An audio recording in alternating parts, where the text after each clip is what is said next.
Bismillahirrahmanirrahim. Assalamualaikum warahmatullahi wabarakatuh.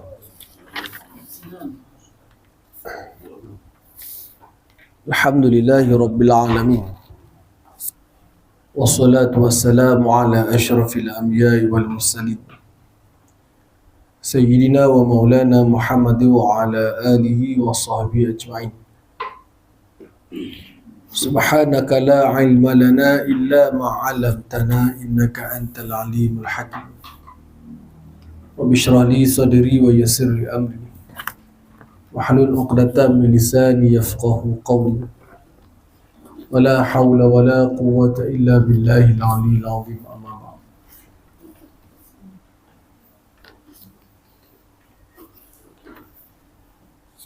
Wa qala al-musannif rahimahullah wa nafa'ana bi'ulumihi fi darain. Muqaddimah suratul Baqarah.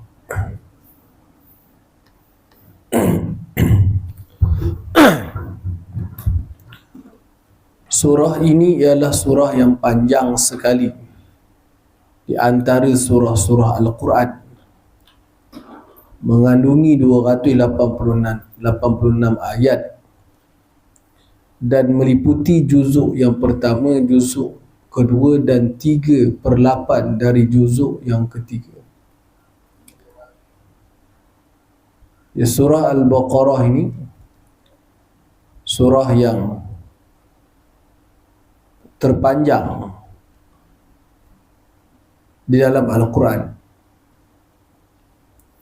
Dalam surah ini juga terdapat ayat yang terpanjang dalam Al-Quran, iaitu ayat yang menyebut tentang hutang, lebih kurang dalam satu muka surat dalam juzuk yang ketiga. Jadi jumlah ayat dia 286. Surah Baqarah ni ada dalam juzuk 1, juzuk 2 dan juzuk 3. Bukan dalam 3/8, hampir setengah. Surah Al-Baqarah ini,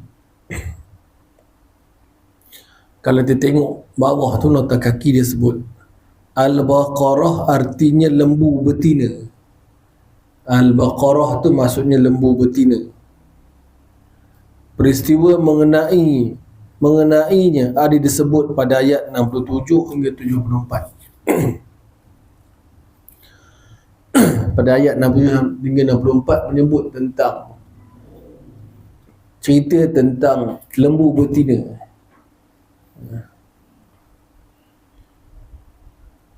Secara lalunya kisah dia, ada orang mati tak tahu siapa bunuh. Lalu dia mengadu kepada Nabi Musa. Wahyu turun, Allah menyuruh Nabi Musa memerintahkan Bani Israel untuk sembelih lembu. Lalu Nabi Musa pun perintahkan kepada Bani Israel untuk sembelih lembu.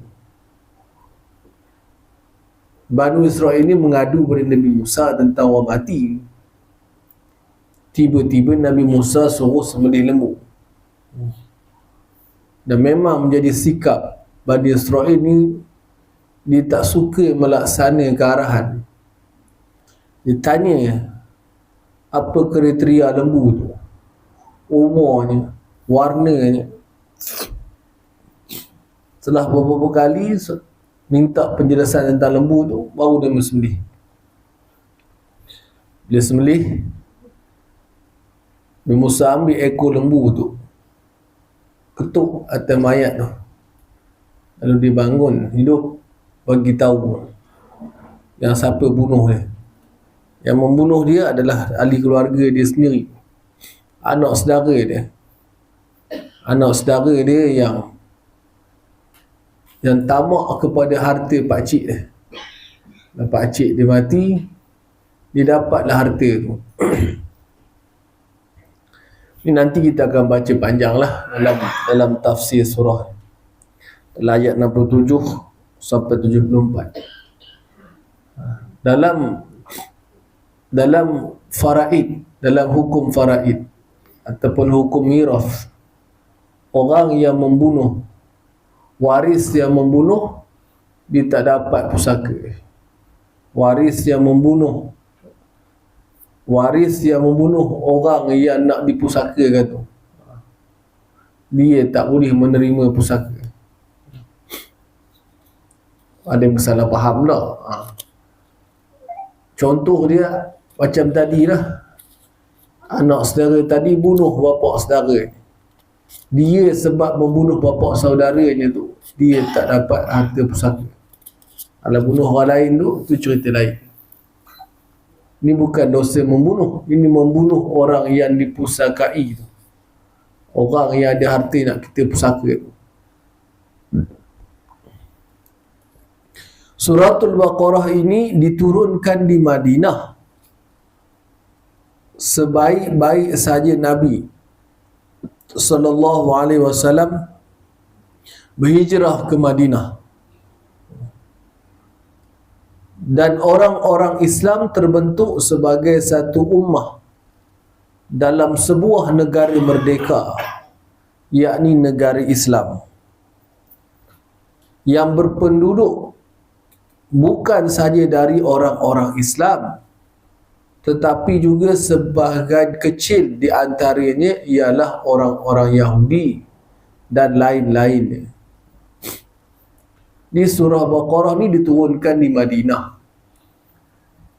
Mengapa sebut Madinah? Tak sebut tak apa. Bukan. Dalam pengajian tafsir ni, dia ada satu bab yang kita kena ngaji, menentukan di mana turunnya ayat Quran ataupun surah dalam Quran. Nak ditentukan apa? Sebab Nabi ni dia ada dua zaman. Nabi kita SAW ada dua zaman. Satu namanya zaman Maki, zaman Makkah, zaman Mekah, dan satu lagi zaman Madinah, ataupun zaman Madani. Zaman Mekah, ayat-ayat yang diturunkan di Mekah dinamakan ayat Mekah, ayat Makiyah. Di Madinah, ayat-ayat yang diturunkan di Madinah dinamakan ayat Madaniyah. Kenapa kena tahu Mekah ke Madinah? Sebab ayat-ayat yang diturunkan di Mekah menekankan konsep iman, akidah, khususnya beriman kepada hari akhirat. Kita tengok kalau kita baca tafsir, baca terjemahan lah, kita boleh baca lah lepas ni kat ujung gerak di kita punya buku kitab kita ni, menyebut tentang perkara-perkara berkaitan dengan hari akhirat, perkara-perkara berkaitan dengan iman. Kerana Mekah, antara fokus yang Nabi sasarkan di Mekah adalah memantapkan iman orang Islam sebagai persediaan untuk menjalankan syariat bila tiba masanya. Masanya bila? Masanya bila Allah Ta'ala izinkan Nabi untuk berhijrah ke Madinah. Tuan kitab kita sebut Nabi berhijrah ke Madinah untuk membentuk satu ummah dalam negara merdeka, yakni negara Islam. Jadi hijratul Rasul yang kita sambut baru-baru ni, masih lagi sambut pun kita berapa bulan ni? 3 ke 4 Muharram ni. Kita masih lagi dalam kehangatan, orang sekarang sebut, dalam mood, dalam sambutan ma'al hijrah. Minggu ini, minggu 2-3 hari ni masih lagi orang buat ceramah ma'al hijrah. Benda yang paling besar, tujuan Nabi hijrah adalah untuk membentuk sebuah negara. Nabi ni nak bentuk sebuah negara. Nak bentuk sebuah negara kerana dengan adanya negara itu akan dapat terlaksana seluruh undang-undang Islam yang termaktub dalam Al-Quran. Di Mekah Nabi tak boleh buat. Nabi dapat orang Mekah datang jumpa Nabi. Jumpa Abu Talib, suruh bagi tahu pada Nabi, kalau dia nak jadi raja, kami akan tabalkan dia sebagai raja. Tapi jangan dakwah Islam. Bila sebut ada syarat untuk menerima jawatan raja itu, dan syarat dia pula adalah tidak boleh melaksanakan syariat Islam, Nabi tak terima. Allah Ta'ala jadikan manusia sebagai khalifah. Khalifah itu tugas dia adalah memerintah bumi, mentadbir dunia dengan ajaran Islam. Tiba-tiba orang Mekah suruh Nabi jadi pentadbir, tetapi tak boleh nak berdakwah. Kalau tak boleh nak berdakwah, dakwah itu adalah ajaran Islam, ajaran Al-Quran. Dan Nabi jadi pemimpin, mesti memimpin dengan seluruh isi Al-Quran. Syarat diberikan oleh Abu Jahal dan orang-orang Mekah ketika bertemu dengan Abu Talib, tak boleh laksanakan Islam, bawa Islam. Nak laksana macam mana, nak dakwah pun tak boleh, nak ceritakan Islam tu pun tak boleh. Boleh jadi raja, Nabi tak dapat. Di hijrah Nabi ke Madinah adalah untuk membentuk sebuah negara Islam yang merdeka, negara yang boleh melaksanakan seluruh isi Al-Quran. Bahkan dalam peristiwa hijratul Rasul di Madinah itu, Nabi telah menggubal satu perlembagaan bertulis yang dikatakan perlembagaan bertulis pertama dalam sejarah manusia, iaitu namanya Sahifatul Madinah ataupun perlembagaan Madinah, piagam Madinah. Dan itu tulislah macam kita punya perlembagaan, adalah fasal-fasal. Dan di Madinah ni pula bukan orang Islam sahaja, negara Islam, tapi bukan orang Islam saja duduk di Madinah. Macam mana pula macam itu? Itulah yang Nabi nak ajarnya. Sebab nak disebut tadi dalam buku kita ni, dalam Madinah tu terbentuk satu ummah. Ummah ni kalau ikut ulama-ulama ataupun ilmuwan dalam yang mengkaji tentang dakwah Islamiah ni, ummah terbahagi kepada dua. Satu ummatud dakwah, satu ummatul ijabah. Ummatud dakwah adalah orang ummah ni rakyat, masyarakat, kaum yang wajib untuk kita dakwah mereka kepada Islam. Nama pun ummatud dakwah. Siapa ummatud dakwah ni? Orang-orang bukan Islam. Umum tu orang bukan Islam. Bila sebut orang bukan Islam, Yahudi pun masuk, Kristian pun masuk, Hindu pun masuk, Buddha pun masuk, Sikh pun masuk, Atheist pun masuk. Mana-mana yang tidak melafazkan Islam termasuk dalam ummatud dakwah. Ini umat dakwah. Di Mekah, umat dakwah Rasulullah adalah orang-orang musyrikin Mekah. Orang Arab sebangsa Nabi, tapi kepercayaannya berbeza. Nabi ajar orang Islam menyembah Tuhan yang satu. Orang-orang musyrikin berpegang, beriman, kepercayaan dia adalah Tuhan itu banyak. Kemudian kalau di Madinah ada orang Yahudi, ada orang musyrikin Arab. Orang-orang Arab yang masih musyrikin, yang tak terima Islam. Ada juga mengatakan ada Kristian di situ. Wallahu ta'ala alam bisawab. Kemudian umat yang kedua adalah ummatul ijabah. Umat yang telah menerima Islam. Ijabah ni dari perkataan ijab qabul lah. Kita bila jual beli, kita ada ijab qabul. Kita panggil ijab kabul. Ijab qabul lah, biqaf laisa bika, laisa bikaf. Dengan qaf, bukan dengan kaf. Bezalah makhrajnya. Tapi tak apalah, kabul-kabul pun nyanyi faham maksud. Dan itu bahasa Melayu. Kita tak sebut sabar sampai sudah sabar.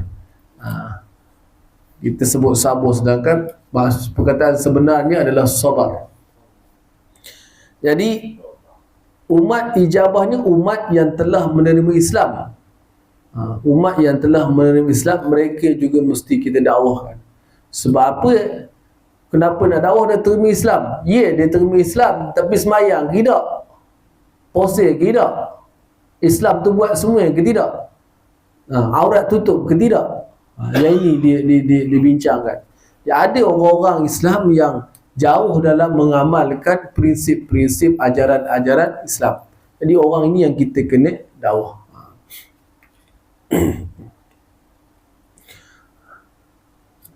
Jadi dalam negara Islam yang dibina oleh Nabi di Mekah, di Madinah itu terdiri daripada bermacam-macam agama dan bermacam-macam pelbagai bangsa. Yang kita sebut dalam istilah negara kita ini masyarakat majmuk. Majmuk tu bahasa Arab. Terjemahan masyarakat yang berbilang-bilang, berbilang kaum dan juga agama. Cuma kita ni sebab banyak lah. Kita di Parit ni ada berapa bangsa? Tolaklah yang datang tu. Yang datang tu ramai jenuh ngira. Ada ke Vietnam tempat kita ni, Myanmar ni ke tidak, saya tak tahulah. Di Siskandar boleh jadilah dia tempat dia. Tapi yang memang duduk di tempat kita ni ada 3 kan. Ngali tak ada. Kita ada Melayu, kita ada Cina, kita ada India. Orang asli ni masuk orang Melayu. Kalau keluar dia daripada orang Melayu, tambah lagi satu lagi orang asli. Ada 4 kaum lah. Agama kita ni saya ingat ada Kristian. Cina banyak Kristian. Buddha mungkin ada. Kristian, Buddha, Hindu, Islam lah, nombor 1 Islam lah, kita Islam tu. Dan juga orang asli ni banyak juga yang dah Kristian, ada juga masih menyembah animisma, menyembah semangat. Tu dalam kampung kita ni. Kita di Parlimen Parit lah, kalau orang sempadan politik tu, sempadan pilihan raya tu. Kalau mukim kita di Bote ni, Cina adalah Cina Siskandar, tak tahu dia duduk kejap, dia duduk situ ke tidak, Allah Ta'ala alam. Tapi tengok macam tak ada ada perumahan, ada Cina di Siskandar, tak perasan. Ada ke? Kalau orang Melayu dia berapa jenis? Orang Melayu berapa jenis? Berapa banyak rumpun Melayu je? Kalau kita di Bote ni saya ingat 3 kot. Ada Melayu, ada Banjar, ada Kampur. 3 lah saya tahu. Jawa, Parit ada. Jawa kampung Jawa. Kalau orang Jawa datang sini seorang-seorang dia tu ada kot. Dia duduk dekat kampung kita Melayu ni. Dia 3. Saya ingat 3 lah. Kalau campur di Parit tu ada 4. Ada orang Jawa di Cangkat Selebuh tu. Kalau kampung ni di Kampung Baru Parit tu lah, perkampungan kampung. Itu pelbagai rumpun lah, tapi masih orang Melayu dan Islam. Itu pun dari segi dakwahnya berbeza sebab budaya, ada perbezaan budaya tu. Ada sikit kebudayaan yang berbeza. Kampung lain, Jawa lain, Banjar lain, kita Melayu ni lain. Tak tahulah kita ni Parit, Bote, Lambur ni mungkin Parit, Layang, Bote, Lambur ni beza tak beza dia punya budaya saya tak pasti. Tapi cakapnya tak sama. Cakapnya tak sama. Cakapnya tak sama. Orang sini panggil Julu Jelo, saya baru tahu. Orang sini sebut Julu Jelo.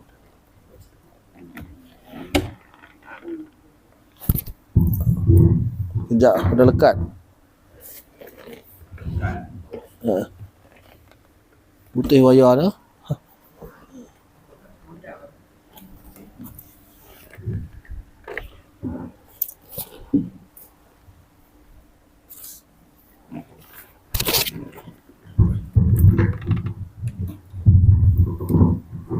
Taib, habislah tu cerita tu.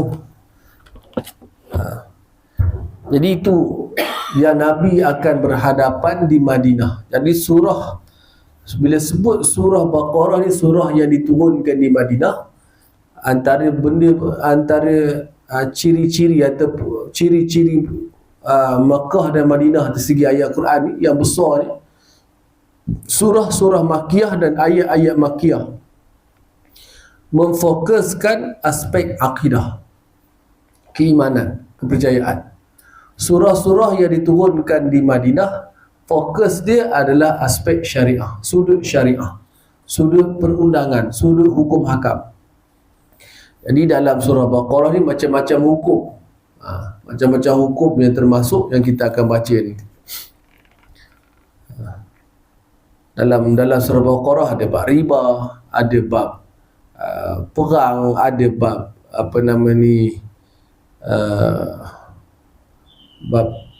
bab qisas ada sebut sikit. Bagi memenuhi hajat umat Islam yang baharu terbentuk itu, yang memerlukan hukum-hukum syarak untuk mengatur hidup supaya selamat sempurna dan memandu usaha mengembangkan Islam kepada orang-orang yang bukan Islam, maka turunlah ayat-ayat suci yang terkandung di dalam suratul Baqarah ini dari semasa ke semasa, menurut peristiwa-peristiwa yang berlaku, memenuhi maksud-maksud dan tujuan yang tersebut. Jadi bila Nabi berhijrah ke Madinah, orangnya baru, dan Nabi dapat kuasa. Dipanggil kuasa, kalau kita sebut sekarang ni, kuasa politik, kuasa memerintah. Bila dapat kuasa memerintah, di situ Nabi mesti Nabi kena laksanakan seluruh perintah Al-Quran. Tidak ada halangan lagi. Nabi Musa tak dapat buat, Nabi Ibrahim pun tak dapat, Nabi Isa pun tak dapat, Nabi kita dapat. Antara Nabi yang dapat ini adalah Nabi Sulaiman dan Nabi Daud, anaknya Nabi Sulaiman, dan Nabi kita SAW. Yang kita namakan kerajaan itu adalah kerajaan nubuwah, kerajaan kenabian. Cuma Nabi Allah Sulaiman ini ada juga yang menyebut dia, di samping dia baginda memerintah dengan kerajaan nubuwah, disebut nubuwah ni kerajaan kenabian, kerajaan Nabi. Nabi yang jadi raja, Nabi yang jadi pemerintah. Orang putih kata agama ni dengan politik tak ada kena mengena dengan. Politik ni lain. Sebut politik lah kalau kita sebut kepimpinan pemerintahan. Bahasa sekarang sebut politik. Politik ni benda lain, agama ni benda lain. Kita tanya diri kita dulu, kalau politik lain, agama lain, kenapa Nabi buat sekali? Bukan Nabi Muhammad sahaja, Nabi Daud tu pun jadi raja, memerintah negara. Nabi Sulaiman pun kita tahu cerita Nabi Sulaiman, dan kita pun panggil Raja Sulaiman. Nak nyemerang tebing, kita nyerit panggil Raja Sulaiman, Surabaya Gunung Timbul.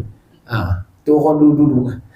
Jadi Raja Sulaiman tu merujuk kepada Nabi Sulaiman. Sebab Nabi Sulaiman ni, dia punya rakyat dia di kalangan manusia, jin dan juga haiwan. Dia boleh berinteraksi secara langsung, bukan dengan korban lembu. Korban lembu tu saya boleh kot nak cakap korban lembu, tapi tak faham dia, tak faham kita, kita tak faham dia, sebab suaranya kita dengar. Ini dengan semut. Dengan semut Nabi Sulaiman berinteraksi dalam surah An-Naml tu. Hebat sangat mukjizat Allah Ta'ala kurniakan pada Nabi Allah Sulaiman.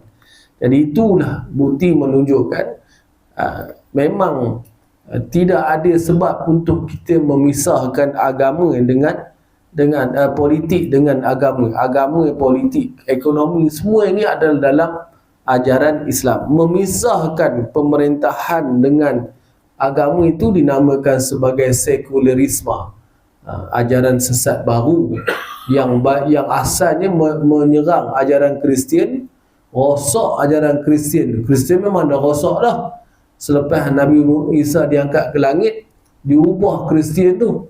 Selepas itu Kristian jadi lagi rosak bila dikena dengan virus sekularisme. Dan virus ini sampai kepada negara-negara orang Islam. Dan banyak negara-negara orang Islam yang berfahaman macam itu. Baca Quran, ayat tentang hukum, tentang pemerintah, tiba-tiba bila orang tanya, politik tidak ada kena mengena dengan Islam. Itu macam mana? Baca ke tidak Quran? Baca. Siap buat musabaqah lagi, tapi tak faham.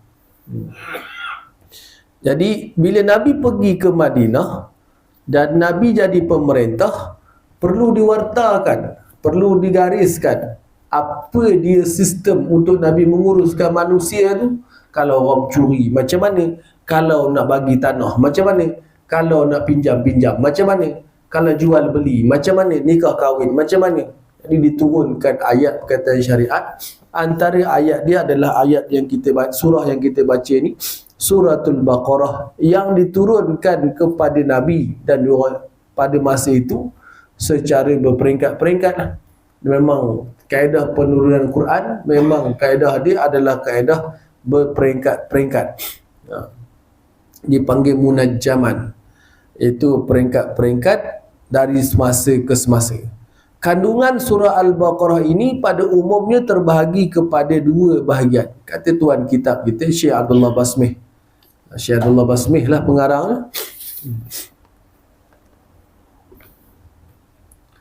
Dalam bahagian yang pertama, kecuali beberapa ayat pada permulaan surah ini yang menegaskan kebenaran Al-Quran, mula-mula Allah Ta'ala bawa, kalau kita sebut ni macam psikologi kot, betul ke istilah psikologi. Allah Ta'ala bagi tahu pada kita tentang apa benda, apa Quran. Quran ni apa? Jadi ceritakan sifat Quran. Antara dalam ayat pertama menyebut, nanti kita baca, Quran itu kitab yang kita sikit pun tidak boleh syak pada dia. Memang Allah Ta'ala sebut secara jelas. Bila orang baca Quran, bila baca ayat Baqarah tu, ayat kedua suratul Baqarah, dia akan pegang satu pegangan prinsip dalam hidup dia. Kalau orang bukan Islam lah, kita orang Islam, memang kita dah percaya dalam rukun iman. Bacaan yang aku nak baca selepas daripada ini, aku tak boleh syak sikit pun, kerana dia datang daripada Allah. Jadi permulaan suratul Baqarah yang menegaskan kebenaran Al-Quran dan menerangkan sifat-sifat orang-orang yang beriman. Kalau orang beriman ni apa sifatnya? Kalau kita kata kita beriman, cek sifat tu ada ke tidak. Kalau tak ada, ada masalah, cek. Kalau tak ada, ada kan. Nanti kita baca sifat orang beriman macam mana. Dan sifat orang-orang kafir dan orang-orang munafik dibagikan tiga golongan utama manusia yang ada atas muka bumi. Pertama, orang Islam, jelas Islamnya, nyata Islamnya. Yang kedua, orang kafir, jelas kafirnya, nyata kafirnya. Tengok kafir lah kita kata. Kalau tengok dia, kafir lah kita kata. Macam kita di Malaysia ni, Melayu Islam lah, Cina India kafir lah. Itu tasawur awal, gambaran awal bila kita tengok bangsa-bangsa ni, jelas. Kemudian ada satu golongan namanya munafik, dan Allah turunkan satu surah dalam Quran namanya surah Munafik, menyebut tentang sifat-sifat khusus bagi munafik. Munafik ini di scan pun tak boleh dapat. Scan pun tak boleh dapat. Susah sangat. Yang baru-baru munafik itu memang boleh scan ke, tengok macam lain macam ni. Munafik ini orang yang menzahirkan Islam, menyembunyikan kafir.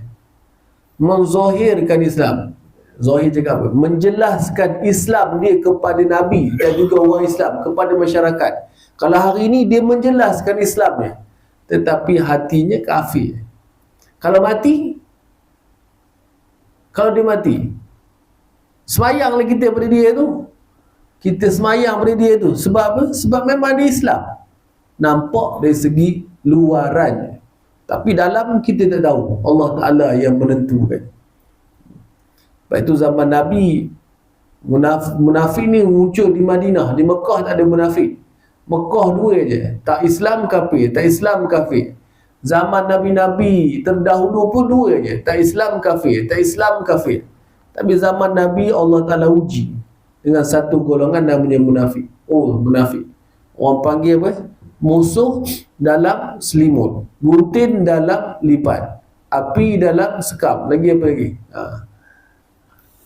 Atau orang sekarang disebut juga dengan hipokrasi atau hipokrit. Hipokrit apa tepat sangat pada saya tu. Tapi adalah unsur-unsur tu ada. Jadi ini tiga je.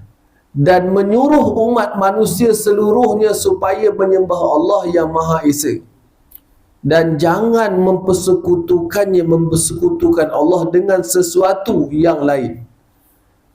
Beserta diterangkan tentang kejadian manusia dan alam langit dan bumi. Cerita macam mana manusia jadi, alam langit ni dan juga bumi ni.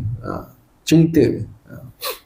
Dan tentang balasan baik, nikmat syurga, dan balasan buruk di azab. Dia ada kurungan tu pasal.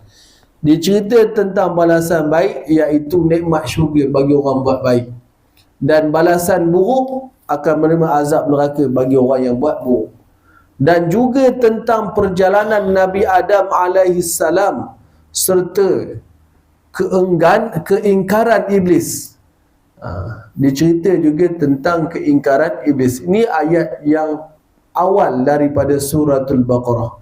Maka mulai dari ayat 39, firman Allah Ta'ala ditujukan kepada kaum musyrik Arab dan kaum Yahudi supaya mereka memeluk Islam dengan beriman kepada kitab Allah, yakni Al-Quran, dan Rasulnya Nabi Muhammad sallallahu alaihi wasallam. Kita tengok, ini dia pecahan-pecahan isi-isi perkara-perkara yang nak disebut dalam suratul Baqarah. Tak ada cerita lembu pun, nama lembu. Ini kehebatan Quran. Kalau kita cerita buku lah, kita beli buku kereta, antara buku yang orang suka beli, budak-budak muda suka beli. Orang ni modifikasi kereta dia berapa? 80,000, 100,000. Kereta beli 2,000 je. Jadi baca tu, suka orang baca je. Jadi dia takkan dia benda utama ceritanya adalah kereta. Walaupun mungkin dia masuk iklan-iklan benda lain, tapi kebanyakan iklan ni mesti berkait dengan kereta pewangi, kereta pengilat tayar, kereta comel, kereta, tapi masih kereta. Tapi cerita nama suratul Baqarah, lembu tak jumpa lagi ni. Dan cerita lembu tu sikit je. Ini kenapa ini kehebatan nama-nama Quran. Sebab Quran ni mukjizat. Mukjizat. Jangan buat macam golongan liberal sisters in Islam di Malaysia yang mengatakan Quran ni macam novel, dia kata. Saya ingat dia suka baca novel sangat pun. Sebab apa? Sebab dia kata Quran macam novel. Sebab apa kata macam novel? Sebab novel kan tulis apa kalau ayat novel ayat kita belajar SPM tu. Zaman saya tak ada lah SPM baca novel ni, tapi ada tengok kawan-kawan lepas daripada kami sesi tingkatan 6 tu, dia punya novel dia tulislah ayat kawan tu, marilah makan, ayahnya berkata, kan? Ayat Quran kata qala, Nabi berkata, Allah berkata, Nabi berkata, mereka berkata. Oh, dia baca ikut terjemahan. Mikir baca ikut terjemahan. Quran bukan faham ikut terjemahan. Terjemahan ini adalah antara cara untuk kita memahamkan Quran. Bukan mesti faham ikut terjemahan. Faham ikut terjemahan klien kita. Faham ikut terjemahan klien kita.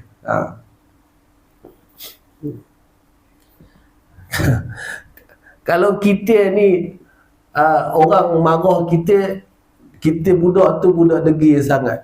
Dia kata kamu ni begit dengan kamu ni biut. Biut dengan begit bukan maksud sama ya. Kita baca. Kita terjemah degil, tak capai maksudnya begit dengan biut tu. Mesti faham apa maksud begit tu, apa maksud biut. Itu jangan cakap kita lah. Kita sama. Saya rasa macam tak sama. Sebab kalau sama, apa yang disebut berbeza. Degil lah terjemahannya, degil lah. Memanglah nak terjemah apa benda lagi, degil lah yang dekat dengan maksud dia. Tapi begik dengan biut beza kan? Saya pun tak tahu. Beza kot. Tapi Quran ni macam itu. Quran ni kalau terjemah, kalau la pun tidak, lan pun tidak, lam pun tidak. Sedangkan la nak maksud lain, lan tu maksudnya lain, lam tu maksudnya lain. Jadi kalau dia baca ikut terjemahan, dia boleh kata Quran ni macam novel dan ulang-ulang cerita. Pengulangan cerita dalam Quran itu ada asbab dan ada tujuan. Kalau tak tahu, baiklah diam. Tapi dia cuba mengulas Quran. Sedangkan Quran ni kita sebut satu dia, firmanullah, sangat hebat. Ahli bahasa Arab Mekah pun tunduk dengan Quran. Tunduk tapi tak beriman lah. Dari segi bahasa dia berkata tak boleh lawan. Hebat sangat. Siap cerita tu. Dalam bahagian yang kedua, diterangkan pula secara luas tentang hukum-hukum syarak bagi mengatur hidup umat Islam meliputi ibadah. Dalam surah Baqarah ni dia sebut ni, hukum-hukum syarak meliputi ibadah. Apa ibadah? Sembahyang, zakat, puasa, haji dan jenis-jenis kebajikan. Rukun Islam masuk dalam itu lah. Sembahyang, zakat, puasa, haji. Itu ibadah. Kalau tak tahu dalam kitab Rumi itu, dia gelap kata, ada perkataan gelap-gelap tak? Perkataan yang digelapkan, dihitamkan dalam tu buku tadi tak? Kalau terbilang yang gelap tu ada 4. Dalam kita ngaji fiqh, dia selalu tu guru kami lah, orang sini tak perasan. Ngaji di Kelantan dia sudah disebut ada 4 rubuk, dia kata. Rubuk ni satu suku.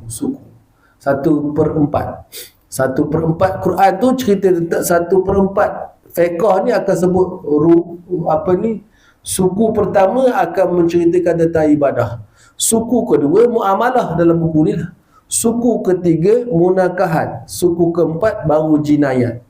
Ada 4 hukum syarak yang ada dalam Quran. Sebab hukum fiqh tak boleh daripada Quran. Ada 4 hukum berkaitan dengan ibadah.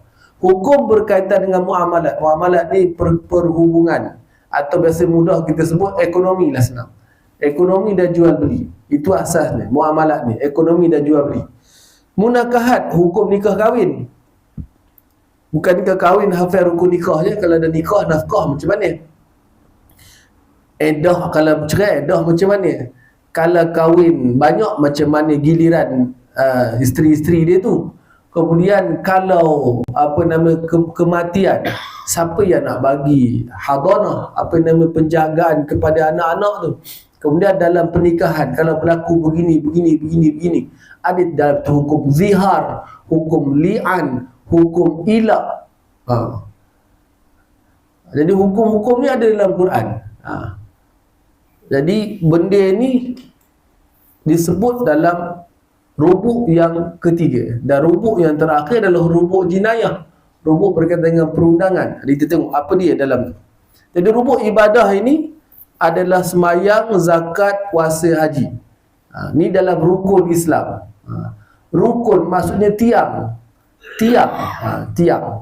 Jadi nak membina Islam tu, nak bawa Islam secara keseluruhan, tiga-tiga seluruh badan Islam ataupun bangunan Islam ni kena buat tiang ni dulu. Tiang dia apa dia? Sembayang, puasa, zakat, haji. Kalau buat 4 ni baru ada tiang aja. Baru ada tiang. Bangunan ni tak siap lagi. Jadi dah buat tiang, dia baru pergi kepada mana? Dan jenis-jenis kebajikan adalah sedekah dan sebagainya. Kemudian kedua, muamalah. Apa dia muamalat? Berjual beli.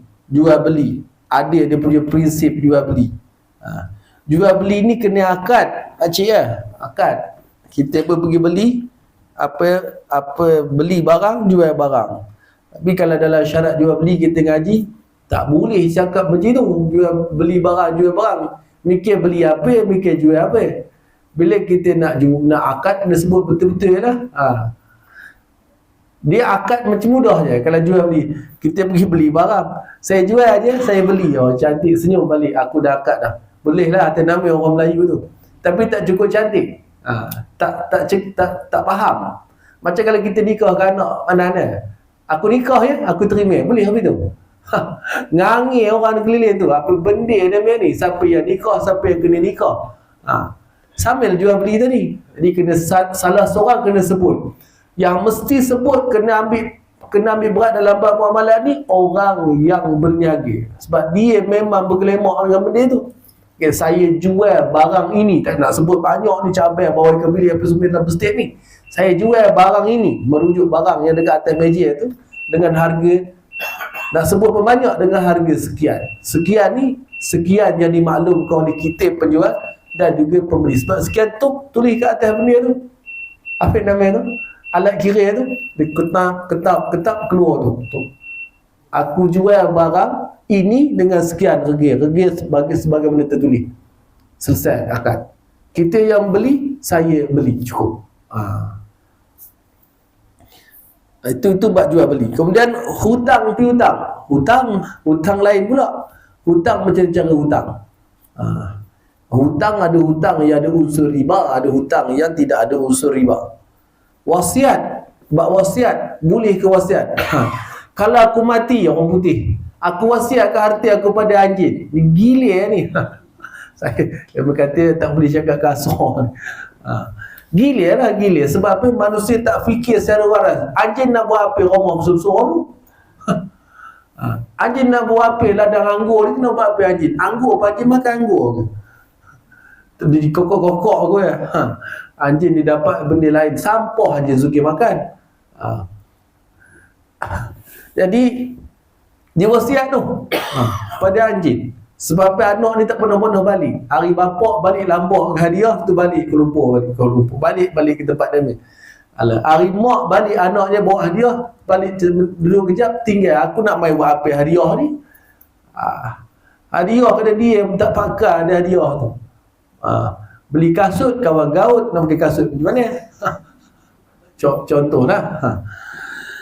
Ini dia marah komen ni, kata aku banyak, aku wasiat pada anjing. Dipakai di barat. Dia mereka banyak cerita ni, bukan cerita saya saja, memang ada dalam surah Abu macam-macam. Jadi tak kena tu wasiat tu. Dan dalam kita orang Melayu kita pula wasiat. Aku wasiat semua harta ni nak aku wakafkan. Tak boleh juga. Kalau dia mati, kalau dia sebelum mati boleh. Itu bukan wasiat, itu bagi hadiah. Wasiat selepas mati. Wasiat hanya kita tunaikan 1/3 daripada wasiat tu saja. Kalau duit ada 100,000, aku wasiatkan semua duit aku dalam bank ni untuk wakaf masjid katanya. Okay, wasiat. Tapi tak boleh bagi masjid semua. Sebab bila dia mati, hanya 1/3 saja boleh ditunaikan daripada dia punya apa tu, wasiat. Yang lain dia kena ada ahli waris dia, orang yang wajib kepada harta dia bila dia mati. Kalau nak bagi masjid, jangan tunggu mati, wakaf masih hidup ni. Kalau mati dia panggil pusaka. Pusaka ada orang yang punya dah. Jangan bimbang.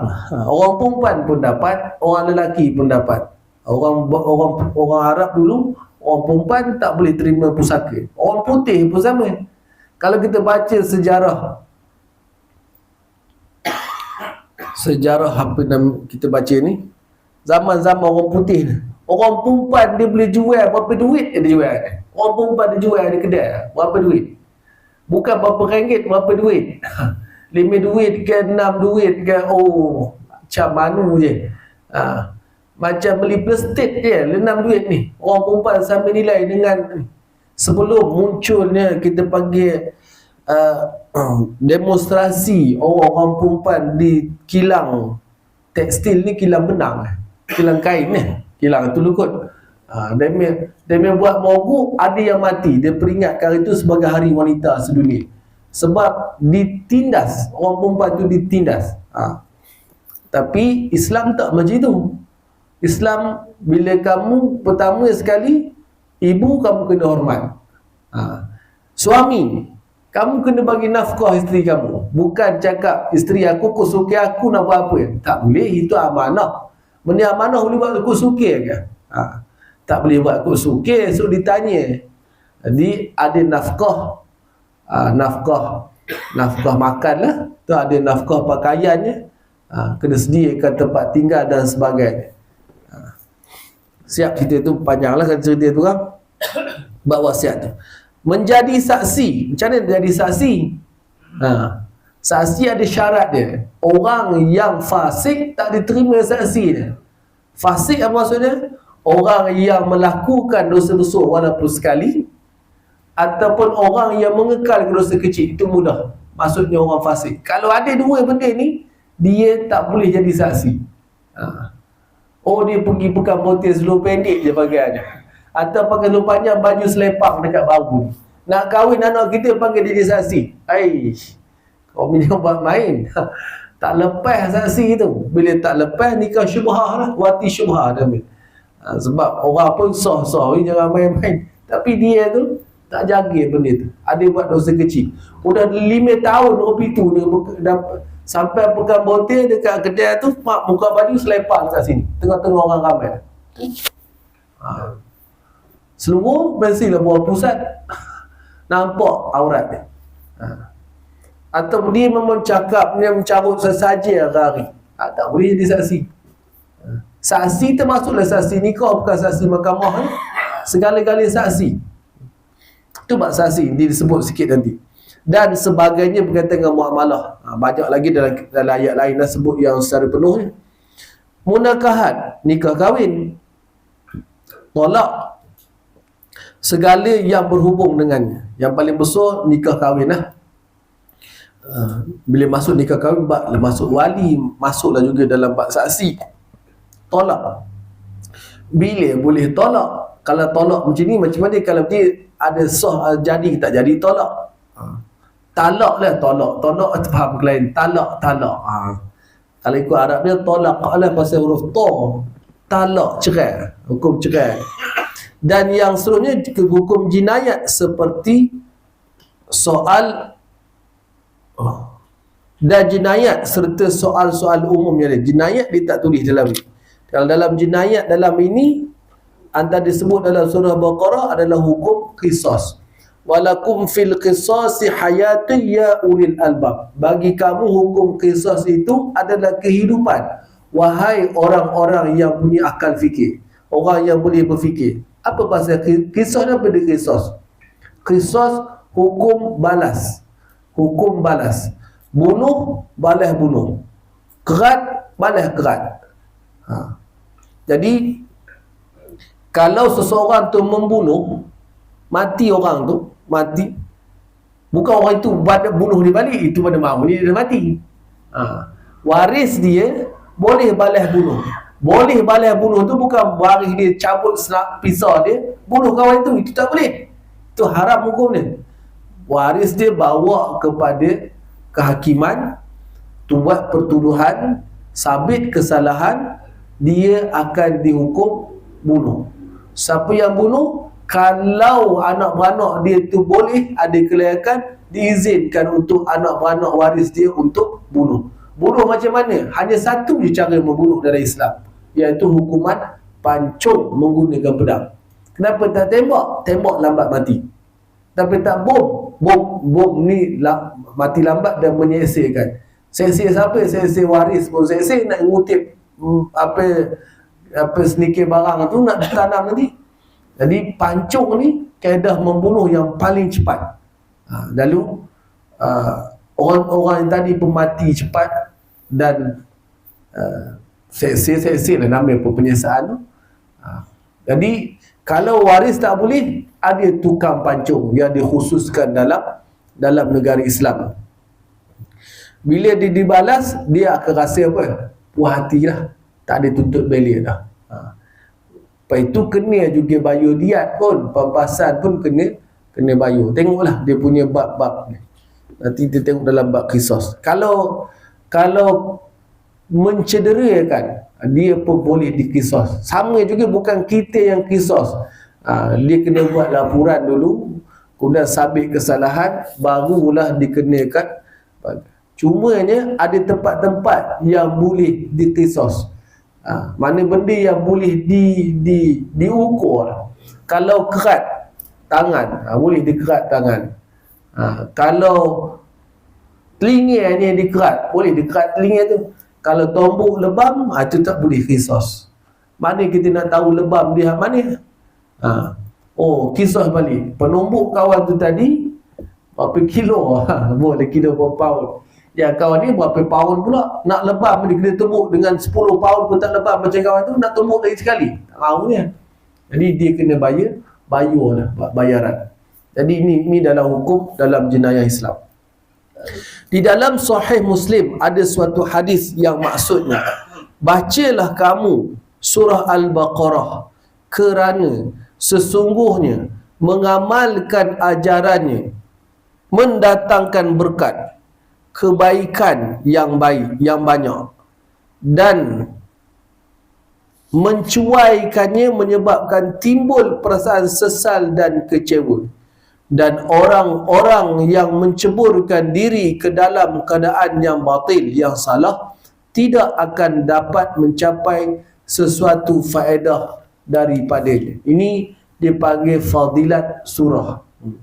Dia kata Imam Muslim ini ada kelebihan, keberkatan yang banyak bila kita baca surah Al-Baqarah. Cuma kalau kita baca dalam tafsir yang panjang-panjang, dia antara juga khasiat, fadilat, kelebihan surah Baqarah ini, dia ni kalau boleh menghalau jin. Jin tu namanya jin aimarah. Jin aimarah ni jin yang suka numpang orang. Itu kadang-kadang malam kita dengar macam-macam tu. Kalau terdengar lah, kadang tikus lah, kadang tu apa nama ni, kayu tu dia bila mengalami sejuk dan panas tu kan dia ada bunyi. Tapi memang ada jin ni marah yang suka masuk rumah orang atau bilik orang. Bila rumah tu ditinggal dalam keadaan lama, jadi dia datang, dia pun buatlah pemeriksaan dulu. Tak ada orang, dia kata. Ngapa tak ada orang? Atas pesawang ni terlobi ni katanya. Dia duduk situ, mentak pesapu. Tengok ni apa debu ni pun udah 2 inci debunya. Tak ada orang lah, dia kata. Dia pun masuk. Jadi cara untuk kita keluarkan dia adalah dengan membaca suratul Baqarah. Jin ni marah, jin sihir tak mahu ya. Wallah, jin sihir ni cara lain kot. Jin sihir ni kena ada ayat-ayat orang-orang baca ruqyah lah. Itu saya tak tahu lah macam mana tu. Jin sihir ni jin yang mengikut arahan Tuan dia. Jadi dia kena keluarkan, itu kena panggil Darul Syifa atau orang yang pandai bab itulah. Ni kita dah baca surah tu. Dan memang kita pun kalau bilik kita tu rumah banyak bilik-bilik tu, sapulah 2 hari sekali. Kalau nak berapa hari tak larat okay. 2 hari sekali biar kopi ada orang. Jangan fikir ke jin je pun, fikir benda yang kita nampak dulu. Kalau kita sapu binatang ke benda-benda yang tak apa duri ke apa benda jarum ke yang tajam, selamatlah. Kita nak masuk tiba-tiba terdesak nak masuk. Dia tahulah bilik tu dah sapu, masuk dalam keadaan yang selamat. Ini fikir jin-jin tu, itu pun dalam kitab dia pun, hadis tu status dia pun ada bukan kuat lah gitu. Wallahu ta'ala alam. Ini nanti kita akan masuk suratul Baqarah. Kita akan baca tafsir dia bermula daripada ayat 1. Itu isi kandungan lebih kurang. Allahumma aftah alina futuhal arifin warzuqna faman nabiyyin wa dhul musallin ulham al malaikatil muqarrabin ya fatahu ya alim iftah qulubana futuhal arifin wa sallallahu ala sayyidina Muhammad wa ala alihi wa sahbihi alhamdulillahi rabbil alamin. Assalamualaikum warahmatullahi wabarakatuh.